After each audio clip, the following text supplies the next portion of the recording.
ढोकळ्यासोबत खाल्ली जाणारी हिरवी चटणी घरच्या घरी अगदी मार्केटसारखी कशी करायची ते बघूया.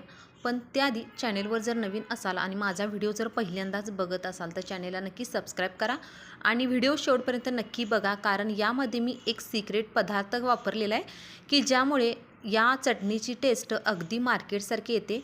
त्यामुळे व्हिडिओ शेवटपर्यंत नक्की बघा आणि चॅनेलवर नवीन असाल तर चॅनेलला नक्की सबस्क्राईब करा.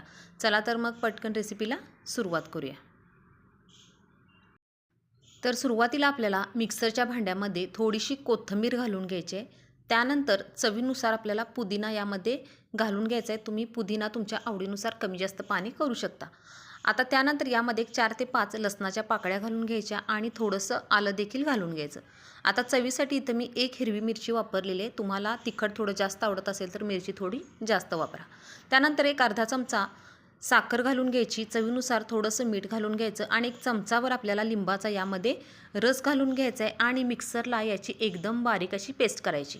आणि महत्त्वाचा पदार्थ म्हणजे यामध्ये आपल्याला ढोकळा घालून घ्यायचा. या पेस्टमध्येच आपल्याला ढोकळ्याचे काही तुकडे घालून घ्यायचे आहेत आणि त्यानंतर पुन्हा आपल्याला हे मिक्सरला फिरवून घ्यायचं आहे.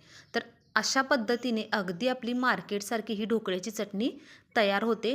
यामध्ये जर तुम्ही ढोकळा वापरला तर याची टेस्ट अगदी खूप छान होते आणि जर तुम्ही नुसताच कोथिंबीर, पुदिना जे बाकीचे पदार्थ वापरले तर त्याची चव वेगळी होते.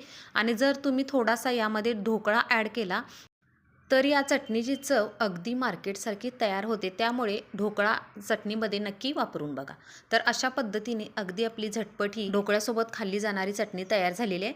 आणि तुम्ही कन्सिस्टन्सी ॲडजस्ट करण्यासाठी यामध्ये पाणी तुम्ही थोडं कमी जास्त करू शकता. तुम्हाला जर पातळ हवं असेल तर थोडं तुम्ही यामध्ये पाणी ॲड करू शकता. तर व्हिडिओ कसा वाटला कमेंट करून सांगा आणि आवडल्यास सबस्क्राईब नक्की करा.